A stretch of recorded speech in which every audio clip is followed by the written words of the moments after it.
our little makeshift toy hauler. This is my camp. Oh, it might look sloppy. I'm sorry. I am a pig. Oh, we're camping. That's right. It's just a futon with a on some plywood and 2 sleeping bags because it was very cold last night. I said cold, but we're from California, so it's always cold. We think anything below like 60 is cold. But just some makeshift shelves. And believe it or not, we do put those inside of these trucks.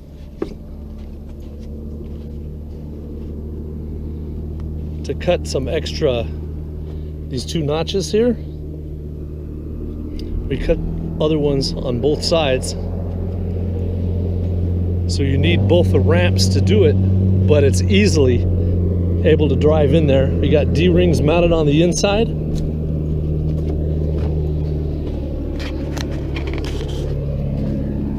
You can see how they were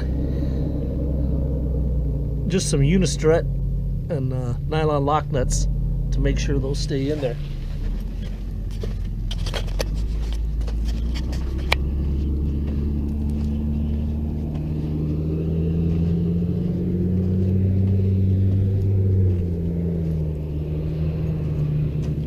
Turned out a lot of people ended up coming out here now.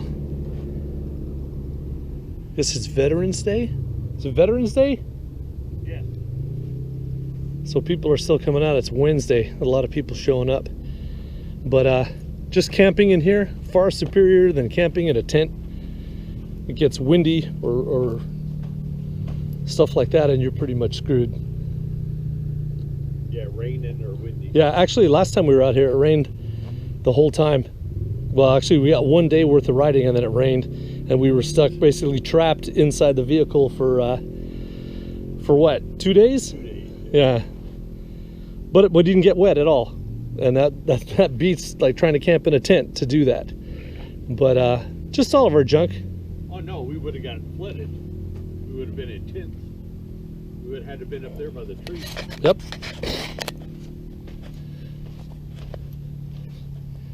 Put our YXZs. I got a Recluse and a pipe on mine, well erasing the block off plates. I got a Recluse, the Hess steering quickener, and it's set up pretty nice. And this thing runs really good. No turbo. It seems to run great without it. I don't really need, I don't know, it's pretty fast. Maybe I'm getting too old. I don't need to kill myself that much quicker. I want to be around for a while. Ah, well.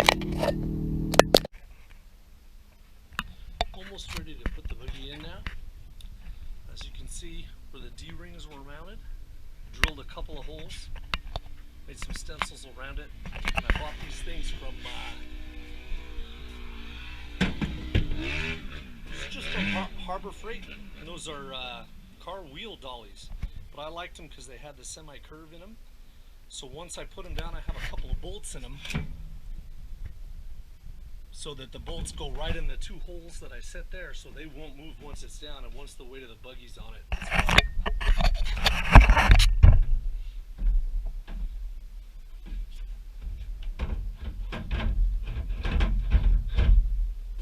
Okay, put those down.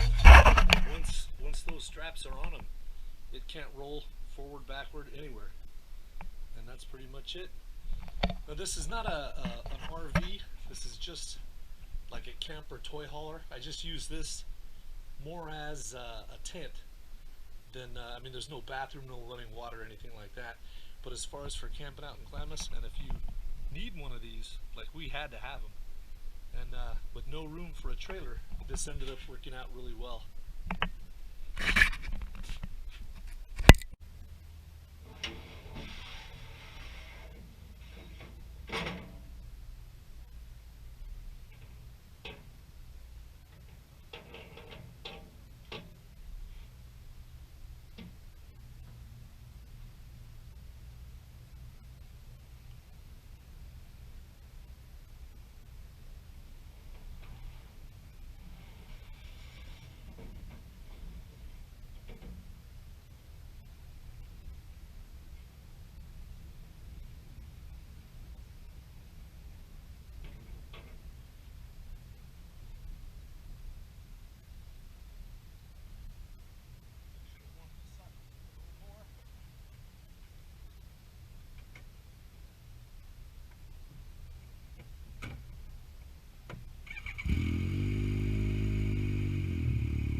done this a few times.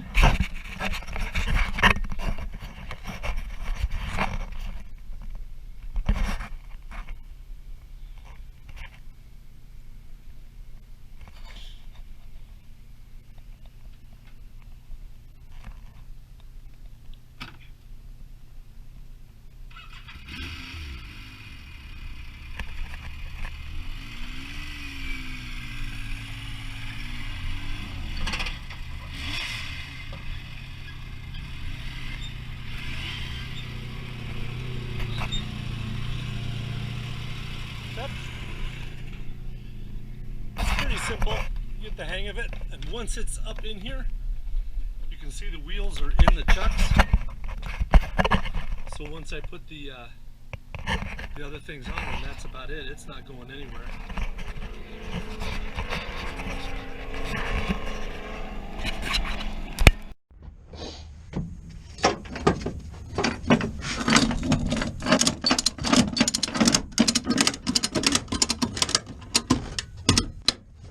There we go.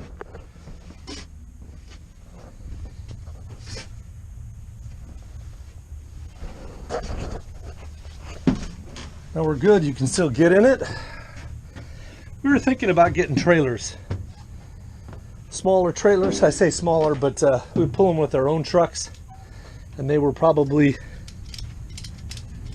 8 feet wide by 14 feet long. Looking at maybe $5,000 for a trailer, an enclosed trailer to camp in. Same thing. But once we started looking where we had no garages to put the buggies, we got nowhere to park the trailers on our property, so because we don't have any property.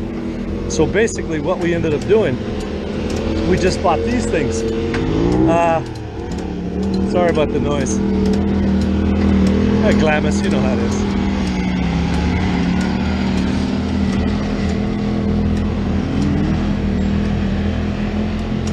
But $5,000 for an enclosed trailer, a brand new enclosed trailer that we could camp in, basically the same thing, or $8,000 for these trucks.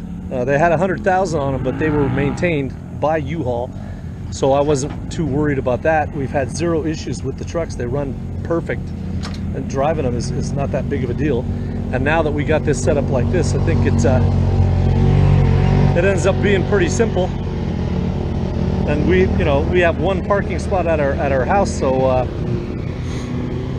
I park one at my house, he parks one at his house, and that's pretty much it. Of course, we do have to go together because with the two ramps, and you don't want to have to buy the ramp separate. The last time I actually checked it out, when I was just looking at the one, it was I don't know, $700 or something like that just for the ramp.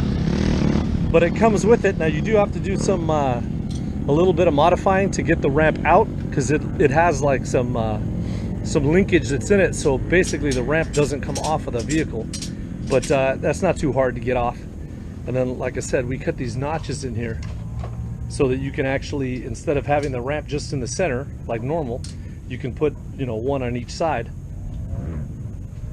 and that's how it ended up working.